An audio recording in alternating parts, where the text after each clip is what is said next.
சென்னை வழியிலே பெருமாநல்லூர் என்ற சந்திப்பிலே நமது சண்முகம் ஐயா அவர்கள் பல்வேறு கோணங்களில் ஆய்வுகளை செய்து வந்தாலும் கேபி முறையின் மீது எல்லையற்ற ஈடுபாடும் தொடர்பும் நட்பும் கொண்டு ஏற்கனவே கேபி முறை படித்திருக்கிறார்கள்.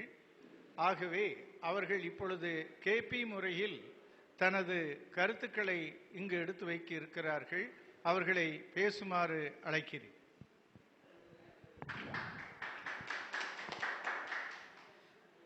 அனைவருக்கும் வணக்கம். என் பேர் சண்முகம், பெருமாநல்லூர். ஐயா சண்முகம் நீங்கள் கேபி பற்றி பேசுங்க அப்படிங்கிற மாதிரி சொன்னார். அதனால் நான் ஒரு தனிப்பட்ட முறையில் ஒரு ஜாதகத்தை போட்டு அது ஆய்வு பண்ணலான்னு நினச்சா அதுக்கு எனக்கு நேரம் இல்லாத காரணத்தினால ஒரு பொது விதிகள், ஒரு திருமணம் அப்படின்னா அந்த திருமணத்துக்கு என்னென்ன விதிகள் அப்படிங்கிறத போட்டு கொஞ்சம் விளக்கி கொடுக்கலான்ட்டு இருக்கிறேன். அது கேபி முறை தான்.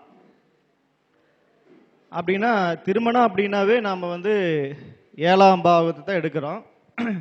7ஆம் இடம் அப்படின்னு தான் மனைவி ஸ்தானமும் எடுத்துக்கிறோம், கணவன் ஸ்தானமும் அதுதான் எடுத்துக்கிறோம். அப்புறம் ஆண் ஜாதகத்தில் பார்த்தீங்கன்னா சுக்கிரன் எடுத்துக்கிறோம், பெண் ஜாதகத்தை பார்த்தீங்க அப்படின்னா செவ்வாய் எடுத்துக்கிறோம். இப்போ இந்த 7ஆம் பாவகம், சுக்கிரன், செவ்வாய், இந்த 3 பாவகத்துக்கு மட்டும் விளக்கங்களை கொடுக்கலான்ட்டு ஒரு இது.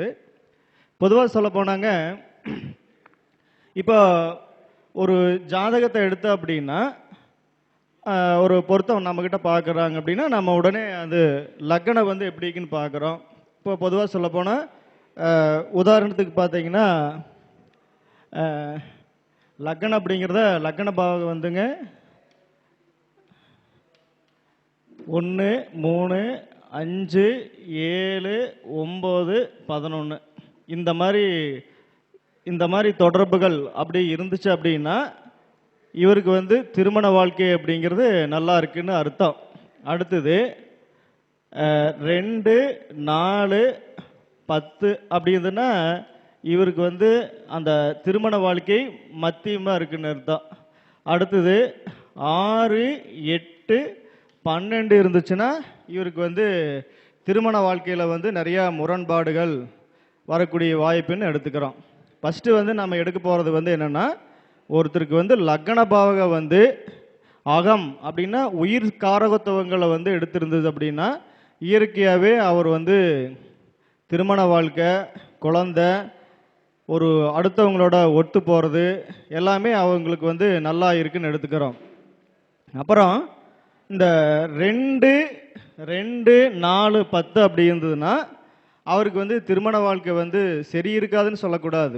திருமண வாழ்க்கை நல்லா இருக்கும், ஆனால் அது அவரோட திருமண வாழ்க்கை ஒரு பொருளாதாரத்தை சார்ந்ததாக இருக்கும். அப்படின்னா அவருக்கு அந்த உயிர் காரகத்துவம் அப்படிங்கிறது கொஞ்சம் மத்தியமாக தான் இருக்குன்னு சொல்ல வேணும். அப்போ ஒரு கணவன் மனைவிக்குள்ள ஒரு பாசம் அப்படிங்கிறது பெருசாக எதிர்பார்க்க முடியாது. ஒரு 2 பேருமே ஒரு ஜாலியாக இருக்கணுங்கிற ஒரு எண்ணங்கள் இருக்காது. 2 பேருமே ஒரு பொருளாதார சிந்தனைகள் தான் அவங்ககிட்ட அதிகமாக இருக்குன்னு எடுத்தோம். 6, 8, 12 வந்துச்சுன்னா அவங்களுக்கு திருமண வாழ்க்கையில் நிறைய முரண்பாடுகள் அப்படிங்கிறத கணக்கு எடுத்துக்கிறோம். பொதுவாக சொல்லப்போனால் இப்போ நம்ம அடுத்தது பார்க்க போகிறோன்னா, இப்போ 7ஆம் இடத்தை நம்ம எடுக்கிறோம். இப்போ 7ஆம் இடம் தான் திருமண வாழ்க்கைன்னு சொல்லக்கூடிய இடம். இது 2 விஷயம் இருக்குங்க. 7ஆம் இடத்தை வச்சு நம்ம திருமணத்தை மட்டும் எடுத்துக்க முடியாது. 7ஆம் இடத்தை வச்சு ஒரு தொழில் பார்ட்னராகவும் எடுத்துக்கலாம், அவர் வாழ்க்கையில் ஒரு சொந்த தொழில் செய்கிறாருங்கிறதையும் எடுத்துக்கலாம். அதில் பார்த்தீங்க அப்படின்னா தொழில் பாவகம், அதாவது பொருளாதாரம் அதிகமாக அதில் இருக்குது, உயிர் காரகத்துவம் இருக்குதுங்க. அதில் மனைவியும் எடுத்துக்கலாம், கூட்டாளியும் எடுத்துக்கலாம், தொழிலாகவும் எடுத்துக்கலாம். அப்போ இந்த பாவகம் எப்படி இருக்குங்கிறத நம்ம கொஞ்சம் விளக்கி தர்றோம். அப்போ இந்த ஜாதகத்துக்கு பார்த்தீங்கன்னா 7ஆம் பாவகம் 1, 5, 9, 3, 7, 11 இருந்துச்சுன்னா இவருக்கு அந்த 7ஆம் இடம் அப்படிங்கிறது நல்லா இருக்குன்னு அர்த்தம். திருமண வாழ்க்கையும் நல்லா இருக்குன்னு அர்த்தம். அதே சமயம் இந்த இடத்துல பார்த்தீங்கன்னா சுக்கிரனும் நல்லா இதே மாதிரி இதே மாதிரி இருந்துருச்சுன்னா இவருக்கு திருமண வாழ்க்கை அப்படிங்கிறது 100க்கு 100% இவருக்கு கல்யாணம் ஆனதுலேருந்து அவரோட வாழ்க்கை எண்டு வரைக்கும் பார்த்தீங்கன்னா மனைவி இவர் எக்காரணத்து கொண்டு எந்த இடத்துலையுமே விட்டு கொடுத்து போவாங்க. அன்பு பாசம் அப்படிங்கிறது எல்லாமே கிடைக்கும். சரி, இப்போ உதாரணத்துக்கு பார்த்தீங்க அப்படின்னா இதே சேம் ரூல் தான். பொண்ணு ஒரு பெண் ஜாதகத்தில் பார்த்தாலும் செவ்வாய் வந்து இந்த ரூல்ஸ் தான், ஏதோ ஒன்றை மட்டும் நடத்திக்கலாம். இப்போ சுக்கிரன் பார்த்தீங்க அப்படின்னா இவர் ஜாதகத்தில் இப்போ 6, 8, 12 இருந்துச்சு அப்படின்னா இவருக்கு திருமண வாழ்க்கை எப்படி இருக்குன்னா, இவருக்கு வந்து திருமண வாழ்க்கை அப்படிங்கிறது கொஞ்சம் சந்தோஷத்தை கொடுக்காது.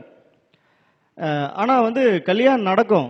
ஏன் அப்படின்னா அந்த 1, 5, 9, 3, 7, 11 இருக்கும்போது கல்யாணம் நடக்கும்.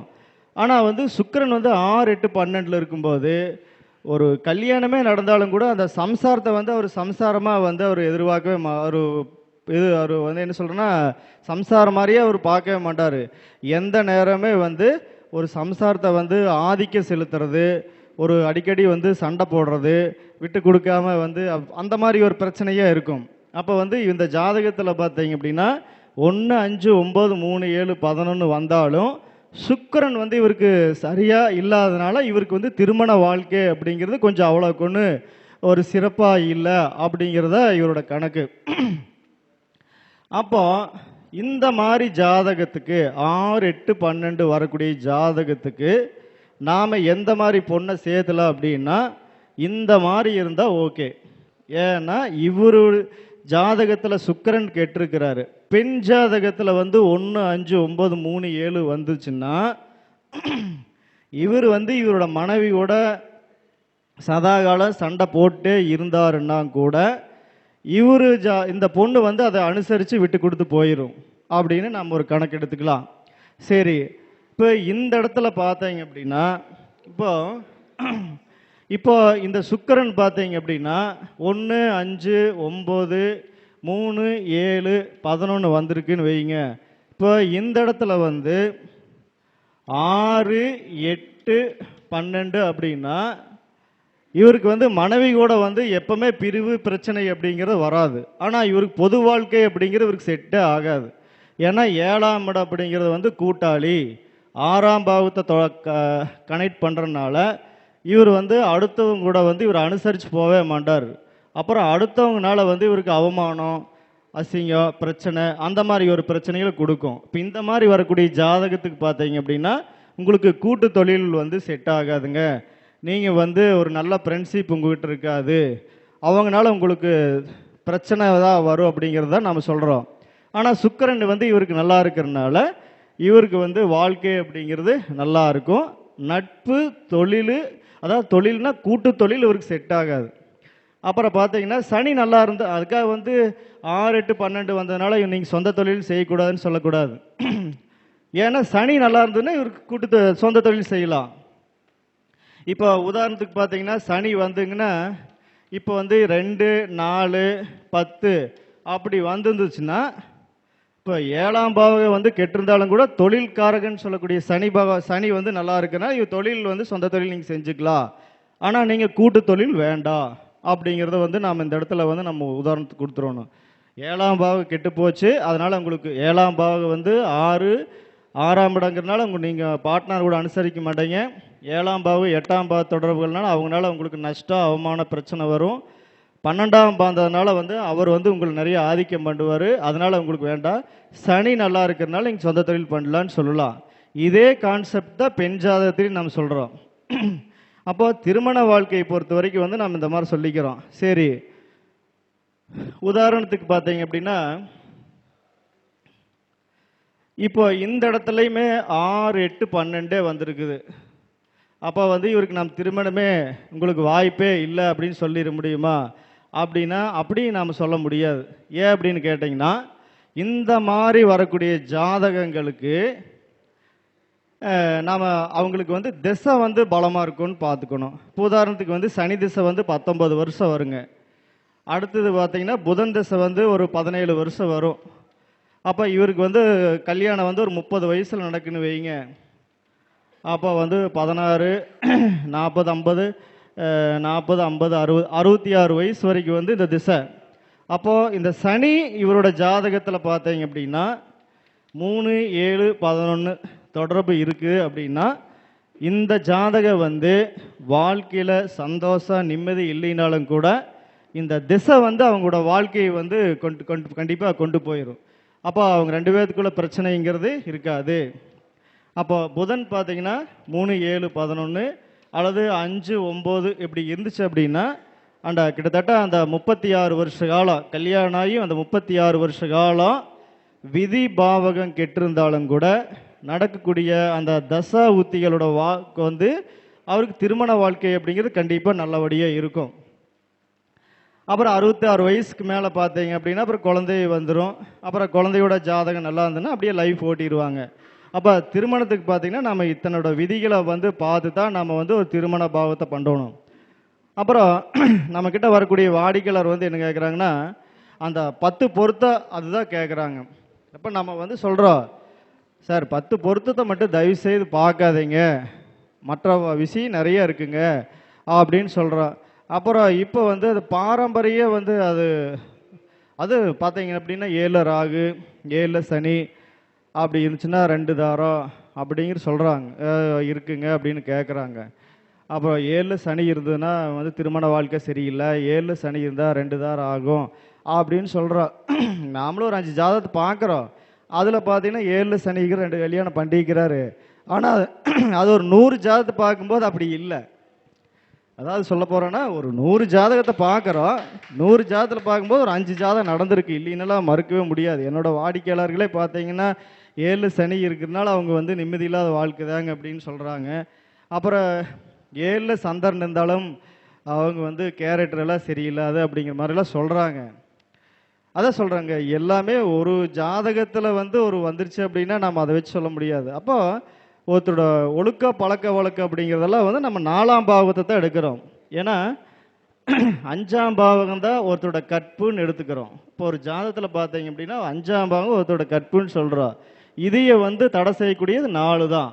அப்போ ஒரு ஜாதகத்தில் வந்து 5ஆம் பாவகம் 4ஆம் பாவத்தை தொடர்பு இருந்துச்சுன்னா கண்டிப்பாக அவங்க வந்து ஒழுக்க பழக்க வழக்கத்தில் வந்து ரொம்ப இதாக இருப்பாங்க, தன்னோட கற்பு நெறி தவறாமல் இருப்பாங்க. அப்போ அவர் சொல்லப்போனால் அந்த 7 சந்திரன் இருக்குது, அப்போ அவருக்கு வந்து கேரக்டர் மோசம் அப்படிங்கிறதெல்லாம் நாம் வந்து சொல்லக்கூடாதுங்கிறத கேபி படித்ததுக்கப்புறம் தான் இது தெரியுதுங்க.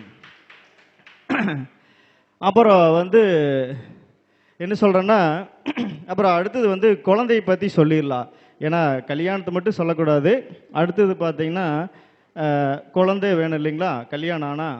அப்போது இது பெண் ஜாதகத்துக்கு இதே ரூல்ஸ் தான்.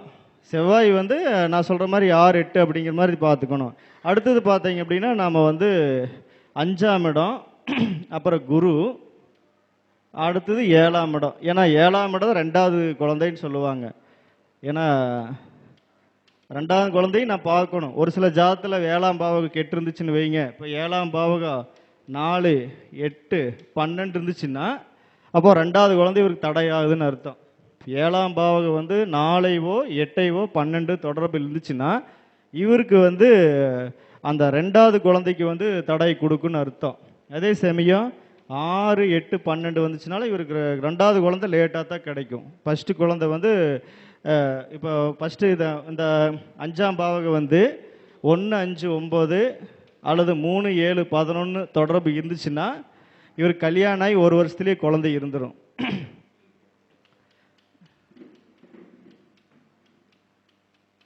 அதாவது வந்து இப்போ 5ஆம் பாவம் தான் நம்ம குழந்தை பாக்கின்னு எடுத்துக்கிறோம். அப்புறம் குரு வந்து புத்திரகாரகன்னு எடுத்துக்கிறோம். அப்புறம் வந்தீங்கன்னா 7ஆம் இடம் வந்து 2வது குழந்தை எடுத்துக்கிறோம். பொதுவாக சொல்லப்போனால் 5ஆம் பாவகத்தை தடை செய்யக்கூடிய பாவகம் 4, 8 இந்த 12 தொடர்பு இல்லாமல் இருந்துச்சுன்னா இவருக்கு வந்து இயற்கையாகவே இந்த குழந்தை பாக்கியம் வந்து ஈஸியாக கிடைக்குன்னு அர்த்தம். அடுத்தது குரு இதே மாதிரியே இருக்கணும். இது குரு வந்து 4, 8, 12 இருந்துச்சுன்னா இவங்களுக்கு வந்து குழந்தை வந்து கண்டிப்பாக வந்து லேட்டாக கிடைக்கும். அப்புறம் இந்த மாதிரி இருக்கிற ஜாதகம் ஒரு ஆண் ஜாதகமாக இருந்ததுன்னா அதே மாதிரி இருக்கிற ஒரு பெண் ஜாதகத்தை நம்ம வந்து சேர்த்தவே கூடாது. ஏன்னா அவங்களுக்கு குழந்தை பாக்கி அப்படிங்கிறது வந்து லேட்டாக கிடைக்கும். இப்படிப்பட்ட ஜாதகத்துக்கு நாம் என்ன பண்ணுறோம் அப்படின்னா லக்ன பாவகம் வந்து இந்த தொடர்பில் இருக்கணும். இந்த லக்ன பாவகம் வந்து இந்த தொடர்பில் இருக்கணும். அடுத்தது 9ஆம் பாவகம் வந்து இந்த தொடர்பில் இருக்கணும். 1, 3, 5, 7, 9, 11 தொடர்பில் இருக்கணும். அடுத்தது நடக்கூடிய திசா புத்தியுமே இந்த பாவத்தை வந்து குறிகாட்டணும். திசா புத்தி, அதாவது வந்து திசை எடுத்துக்கணுங்கிற அவசியம் இல்லை. குழந்தை பாக்கியத்துக்கெல்லாம் வந்து நான் புத்தி எடுத்தாவே போதும். திசை அப்படிங்கிறது 19 வருஷம் சனி திசை, 19 வருஷம் நம்மளுக்கு குழந்தை இருக்கணுங்கிற அவசியமே இல்லை. இப்போ நிறைய பேர் என்கிட்ட கேட்பாங்க, குழந்தை பாக்கியம் வந்து கிடைக்காது அப்படிங்கிற மாதிரிலாம் இந்த ஜாதிக்கு. அதனால் என்ன சொல்ல வரேன்னா, குழந்தை பாக்கியம் அப்படிங்கிறது வந்துங்க உங்கள் வாழ்க்கை பூரா உங்களுக்கு வேண்டிய அவசியம் இல்லை. குழந்தை பாக்கியம் அப்படிங்கிறது உங்களுக்கு கல்யாணம் ஆகி ஒரு 5 வருஷத்துக்குள்ளே வந்து 2 குழந்தை இருந்தால் போதும். அதுக்கப்புறமா நீங்கள் குழந்தை பாக்கியத்தை என்ன பண்ணுறீங்க, அவங்க நல்ல முறையாக வளர்த்தனா போதும் அப்படிங்கிறத சொல்ல போகிறோம். அப்போ இந்த மாதிரி ஒரு ஆண் ஜாதகத்தில் இருந்துச்சுன்னா இவருக்கு வந்து லக்ன பாவகம் வந்து இந்த தொடர்பில் இருந்து நடக்கூடிய தசா புத்திகள் 1, 3, 5, 7, 9 தொடர்பில் இருந்துச்சுன்னா இவருக்கு வந்து கல்யாணம் ஆகி 1 வருஷத்துலேயே குழந்தை இருந்துடும். சரி, அடுத்தது 2வது குழந்தைக்கு எப்படின்னு கேட்குற அப்படின்னா, இப்போ உதாரணத்துக்கு 2வது குழந்தை அப்படின்னா இது வந்து 4, 8, 12 இருந்துச்சுன்னா உங்களுக்கு வந்து 2வது குழந்தை வந்து கொஞ்சம் லேட்டாக தான் கிடைக்கும். முதல் குழந்தை வந்து சீக்கிரமாக கிடைச்சிரும், 2வது குழந்தை வந்து லேட்டாக தான் கிடைக்கும் அப்படின்னு சொல்லலாம். அப்போ நடக்கூடிய தசை வந்து இதுக்கு வந்து சாதகமாக இல்லாமல் ஒரு நல்லபடியாக 3, 5, 7, 9 இருந்துச்சுன்னா அப்போது லேட்டாக கிடைச்சாலும் உங்களுக்கு குழந்தை வந்து ஆரோக்கியமாக கிடைக்குங்கிறத நம்ம சொல்லிடுறோம்.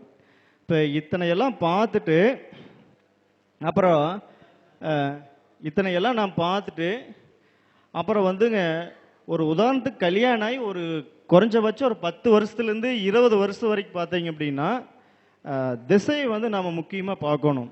அதாவது கல்யாணம் ஆகி ஒரு 10 வருஷம் இல்லை, ஒரு 20 வருஷமாவது வந்து அவங்க ஜாதகத்தில் பார்த்தீங்கன்னா 6, 8, 12 வராமல் இருந்துச்சுன்னா ரொம்ப நல்லாயிருக்கும். அதாவது வந்து திருமண வாழ்க்கை வந்து நல்லா இருக்கணும் அப்படின்னா 6, 8, 12 வராமல் இருந்துச்சுன்னாவே வந்து யாரோ வராமல்லாம் யாருக்குமே இருக்காது. கண்டிப்பாக நாம் அப்படியெல்லாம் யார் ஜாத்தியுமே சேர்த்த முடியாது, யாரோ ஒருத்தருக்கு வரும். இது முக்கியமாக சொல்லப்போனால் பெண் ஜாதகத்தில் வராமல் இருந்தால் நல்லது, ஆண் ஜாதகத்துக்கு வரலாம். ஏன் அப்படின்னு கேட்டிங்கன்னா, ஆண் ஜாதகத்தில் வந்தாவன்னா எனக்கு இவருக்கு வந்து அந்த பொருளாதாரம் வந்து அந்த திசை வந்து நல்லா வலுவாக கொடுத்துரும். பெண் ஜாதகத்தில் வந்துச்சுன்னா அவங்க வந்து அந்த பெண் வந்து ஒத்து போக மாட்டாங்க. ஆண் ஜாதகம் வந்து எப்படி இருந்தாலும் அனுசரித்து போயிடுவாங்க. இது ஜாதகத்தை பற்றி சொல்லலை, நான் நடைமுறை வாழ்க்கையை பற்றி சொல்கிறேன். அதாவது என்ன சொல்ல வரேன்னா, இது ஜாதகத்துக்கு நான் சொல்லவில்லை, இது வந்து நான் நடைமுறை வாழ்க்கை. ஒரு வீட்டில் பார்த்தீங்கன்னா 2 பேரும் ஒத்து போவாங்க, அதில் முக்கியமாக ஆண் தான் ஒத்து போவாங்க, பெண் வந்து அனுசரித்து போகவே மாட்டாங்க. இது என்னோட சுய வாழ்க்கையை பற்றி நான் சொல்லவில்லை, வரக்கூடிய வாடிக்கையாளர்கிட்ட கேட்குறோம். ஒரு கல்யாணம் ஆகி வந்து ஒரு 2 குழந்தைக்கு பொருத்தம் பார்க்க வருவாங்க அப்படின்னா அந்த மாதிரி ஜாதத்தை நான் கேட்பேன், ஏங்க இப்படி இருக்குங்க, எப்படிங்க ஆறுங்க அனுசரித்து போகிறாங்க அப்படின்னா 2 பேருமே சொல்லுவாங்க வேறு வழி இல்லைங்க அனுசரித்து போகிறேன் அப்படின்னு ஆண் தான் சொல்கிறாங்க. இதுவும் ஒரு ஆய்வு தானுங்க, எல்லாமே ஒரு ஆய்வு தான். ஜோசியத்தை பொறுத்த வரைக்கும் எல்லாமே ஒரு ஆய்வு தான். அப்படின்னா நான் இதுலேருந்து என்ன தெரிஞ்சுக்கிட்டேன் அப்படின்னா, பொருத்தம் பார்க்கும்போது வந்து அந்த ஆணுக்கு வந்து 6, 8, 12 வந்தாலும் கூட பெண்ணுக்கு 6, 8, 12 வராமல் நான் சேர்த்திக்கிறது.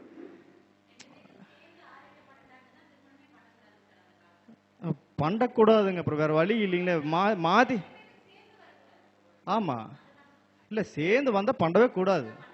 ஆமாம்மா, பண்ணோம்னா அப்புறம் வந்து நம்மக்கிட்ட தான் கடைசியாக வருவாங்க பஞ்சாயத்துக்கு இல்லைங்களா. இப்போ நாம் அதுக்கு பதில் சொல்லாமல் இருக்கவே முடியாது. என்னை பொறுத்த வரைக்கும் என்னென்னா, நான் வந்து வாரத்தில் 2 நாள் பொருத்தம், புதன், வியாழன், இந்த 2 நாள் முக்கியமாக எனக்கு பொருத்தம் பார்க்குறது அதிகமாக வரும். மற்ற நாள் தான் ஜாதகம் அதிகமாக பார்க்க வேண்டியது வரும். ஏன்னா பொருத்தம் பார்க்குறது பார்த்தீங்க அப்படின்னா ஒரு பையன் ஜாதகம் கொண்டு வராங்கன்னா அது கூட ஒரு 10 ஜாதகம் பொன் ஜாதகம் வரும். அப்போது நான் பாரம்பரியத்தில் பார்த்தா ஈஸியாக பார்த்து சொல்லிடலாம். அந்த கேபியில் பார்த்து சொல்கிறனால அந்த ரூலிங் பிளானட் வந்து நம்ம வந்து இது பண்ணுறனால ரொம்ப லேட்டாக எடுத்துக்கும். அதனால் என்ன பண்ணுறோன்னா, அந்த வாரத்தில் ஒரு 2 நாள் மட்டும் பொருத்தம் வச்சுக்கிறது. இந்த சண்டேவெல்லாம் வந்துச்சுன்னா பொருத்தம் பார்க்குறதுல வாங்கி வச்சுக்கோங்க, நான் இப்போ தயவுசெய்து அப்படின்னு சொல்லிடுவேன்.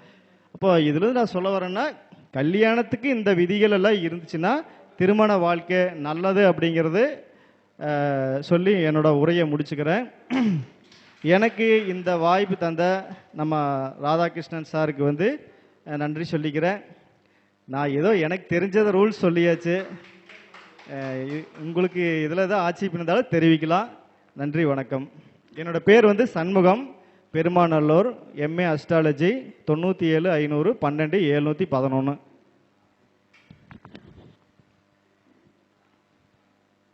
KS கிருஷ்ணமூர்த்தியை பொறுத்தவரையிலே 6 ஆங்கிலத்திலே 6 ரீடர் எழுதியிருக்கார். நம்பர் 1 வந்து கேல்குலேஷன்ஸ் சொல்லக்கூடியது. நம்பர் 2 இப்போ சார் பேசுனாங்க பார்த்தீங்களா, இந்தியன் அஸ்ட்ராலஜியில் வாட் ஆர் த ப்ளஸ் மைனஸ்ன்னு கொடுத்துருப்பார். தேர்ட் ரீடர் தான் ஃபோர்காஸ்ட்டும் கொடுத்துருப்பாரு. இன்னைக்கு உலகம் முழுவதும் பயன்படுத்திட்டு இருக்கிற ரீடர் தேர்ட் ரீடர் தான். ஃபோர்த் ரீடரு இது மேரேஜ், மேரீட் அண்ட் சில்ட்ரன், அதைத்தான் இப்போ ஐயா பேசினார். திருமணம் எப்படி செய்ய வேணும், 10 பொருத்தங்கள் என்னென்ன ப்ளஸ் என்ன மைனஸ்ன்னு போட்டிருப்பார். ஆக இந்த மேரேஜ், மேரீடு, சில்ட்ரன்ல இவர் சொன்ன கருத்தில் ஒரு அருமையான டிப்ஸ் கொடுக்குறேன், அதை பயன்படுத்துங்க. உதாரணமாக கையில் இருக்குது. இப்போ நான் சொல்லக்கூடிய ஒவ்வொரு வார்த்தைகளுமே உதாரணம் இல்லாமல் வெறும் கேபி ரூல்ஸ் மட்டும் சொல்ல மாட்டேன். அதை முதல்ல நீங்கள் இருக்கிற இந்த திருப்பி உங்கள்கிட்ட சொல்றதுக்காக தான் நாம் ஒன்று கூடுறோம். பொள்ளாச்சியிலிருந்து ஒருத்தன் வர்றான், கணவன் மனைவி வர்றாங்க. அந்த மனிதனுடைய 5வது உபநட்சத்திரம் புதன். அந்த புதன் சனியில் இருக்குது. புதன் சனி நட்சத்திரத்தில் இருக்குது. புதனும் போய் சனியினுடைய நட்சத்திரத்தில் இருப்பதால சனியும் புதனும் மிதுனம் கன்னியிலே இருக்கிறாங்க. ஐ மீன் சனி நட்சத்திரம் வந்து இது கடகத்திலே பூசத்தில் இருக்குது. அவர் ஒரு ஆடிட்டரு, துணைவியார். இப்போ நம்ம ஐயா மாதிரி விஸ்வநாதன் மாதிரி ஒரு வைதிக குடும்பத்தை சேர்ந்தவங்க. 24 மணி நேரம் கடவுளை தவிர வேற ஒன்றுமே அவளுக்கு தெரியல. அவங்க கேள்வி என்னன்னா, எங்களுக்கு குழந்தை எப்பொழுது கிடைக்கும்னு. ஐயா, கடவுளுடைய அருள்னால அவ்வளவு சுலபமா உங்களுக்கு குழந்தை கிடைக்காது. முதல்ல மருத்துவத்துக்கு போங்க. சுலபம் அமைதியா வந்து குழந்தை வேண்டி வாழ்க்கை நடக்கிறது எளிமை அல்ல. முடிஞ்சா தத்தெடுத்துங்கன்னு. இன்னைக்கு குழந்தை இல்லைங்கிற காரணத்துக்காக டைவர்ஸ் ஆகி பிரிஞ்சுட்டாங்க. இதுதான் கிருஷ்ணமூர்த்தி பத்தி. நீங்க அந்த ரூல்ஸ், அத பேரன் சைன்ஸ் சொல்றாரு. வறண்ட ராசிகள் இந்த மிதுனத்தையும் கன்னியும், அதுல இருக்கிற நட்சத்திரம், அந்த 5வது பாவம், அவன் நிற்கிற நட்சத்திரம், இப்படி எல்லாம் குண்டு கூட்டு போட்டு செய்யணும். அதை மிக மிக அற்புதமா அந்த சிக்னிபிகேட்டர்ஸ் வந்து என்னென்ன பிளஸ் செய்து என்னென்ன மைனஸ் செய்து, குழந்தைகள் உட்பட, திருமணம் உட்பட, இவருடைய விளக்கமும் பொறுமையும் அன்பும் வந்து நாம் அனைவரும் பாராட்டக்கூடிய அளவுக்கு அன்பு நிறைந்த மனிதராக இருக்காரு. இவருடைய ஆய்வு மேலும் மேலும் வளர நமது பாரி ஐயா கையில அவருக்கு பொன்னாடை போத்து சொல்றேன். ஐயா வாங்க, நீங்க இந்த மனிதனை வாழ்த்தி கேபியில பெரிய இடத்தை பிடிக்க சொல்லி ஒரு வாழ்த்துங்க. வாழ்த்துக்கள் சண்முகம்.